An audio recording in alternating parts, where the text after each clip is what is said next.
తాకట్లో ఉన్న మీ బంగారాన్ని విడిపించి ఆ రోజు ఆన్లైన్ రేటుకి కొంటాం. Sharma gold company. ఒకప్పుడు ఆమె నిజాయితీ పరురాలైన లీడర్ గా పేరు తెచ్చుకున్నారు. ఇప్పుడు నిత్యం వివాదాల్లో ఉంటున్నారు. ఆమె ఎవరో కాదు, తెలుగు రాష్ట్రాల్లో ప్రత్యేక గుర్తింపు పొందుతున్న సీనియర్ ఐఏఎస్ అధికారిని స్మితా సబర్వాల్. తాజాగా ఆమె మరోసారి చిక్కుల్లో పడ్డారు. మేడం కారు అద్దెలో అవకతవకలు ఇప్పుడు తెలంగాణలో హాట్ టాపిక్ గా మారాయి.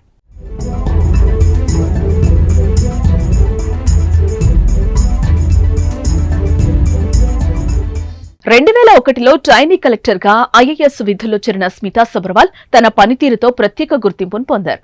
కలెక్టర్ గా ఉంటూ ప్రజలకు ఎన్నో మంచి పనులు చేసి మంచి పేరు తెచ్చుకున్నారు. డైనమిక్ ఐఏఎస్ ఆఫీసర్ గా పేరు పొందిన స్మితా సబర్వాల్ తన పనితీరుతోనే కాదు, సమాజంలో చోటు చేసుకుంటున్న పరిణామాలపై ఎలాంటి మొహమాటం లేకుండా తన అభిప్రాయాలు వెల్లడించే ఆఫీసర్ గా పేరుగాంచారు. అయితే ఇటీవల కాలంలో ఆమెను వివాదాలు చుట్టుముడుతున్నాయి. తాజాగా అవినీతి మరక అంటుకోవడం కూడా చర్చనీయాంశమవుతోంది.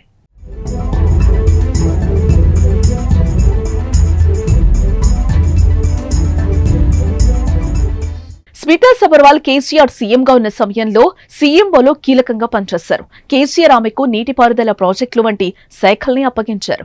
ఆమె చాలాసార్లు హెలికాప్టర్లలో కూడా వెళ్లి ప్రాజెక్టులను చూసి సమీక్ష చేసి వచ్చారు. అయితే ఆమె నిబంధనలకు విరుద్ధంగా ఆమె ఓ కారును వినియోగించుకున్నారనే ఆరోపణలు బయటకొచ్చాయి.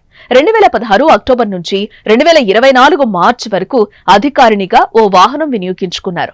నెలకు 63,000 రూపాయల చొప్పున అద్దె రూపంలో ప్రొఫెసర్ జయశంకర్ వ్యవసాయ విశ్వవిద్యాలయానికి సంబంధించిన ఇన్నోవా కారును తీసుకున్నారు. నిబంధనలకు విరుద్ధంగా అద్దె రూపంలో 90 నెలలకు 61 లక్షలు తీసుకున్నారు. ప్రొఫెసర్ జయశంకర్ విశ్వవిద్యాలయం పనితీరుపై ఏజీ విచారణ జరపగా ఈ అవకతవకలు బయటకొచ్చాయి.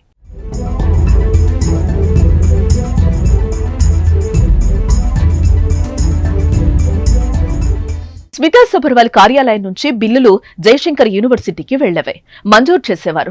ఆడిట్లో ఈ బిల్లులపై పరిశీలన చేస్తే అసలు అద్దెకు తీసుకున్న కారు ట్రావెల్స్ ది కాదని తేరడం మరింత వివాదాస్పదంగా మారే అవకాశాలు కనిపిస్తున్నాయి.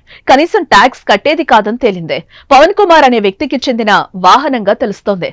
వ్యక్తిగత వాహనం నిబంధనల ప్రకారం అద్దెకు ఇవ్వడం కుదరదు. ఆ కారును స్మితా సబర్వాల్ నిజంగానే అద్దెకు తీసుకున్నారా, లేకపోతే అద్దె పేరుతో బిల్లులు మాత్రమే పెట్టుకున్నారా అనేది తేలాల్సిందే. అదే సమయంలో అసలు జయశంకర్ వర్సిటీకి అవకాశం ఎందుకు ఇచ్చారన్న దానిపై నోటీసులు ఇచ్చి వివరణ తీసుకునే అవకాశాలు ఉన్నాయి. న్యాయ నిపుణుల సూచనలు తీసుకుని ఆ తర్వాత ఆమె నుంచి రావాల్సిన సొమ్మును రాబట్టేందుకు సిద్ధమవుతున్నారని తెలుస్తోంది. ఈ క్రమంలో ఆమెకు 1-2 రోజుల్లో నోటీసులు జారీ చేయనున్నారని సమాచారం.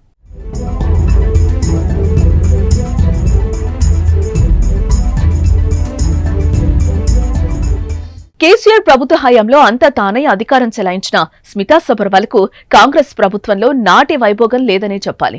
వాటితో పాటు వివాదాలు కూడా వెంటాడుతూ ఉన్నాయి. గతేడాది దివ్యాంగులు రిజర్వేషన్స్ పై స్మితా సబర్వాల్ చేసిన వ్యాఖ్యలపై పెద్ద దుమారమే చెలరేగింది.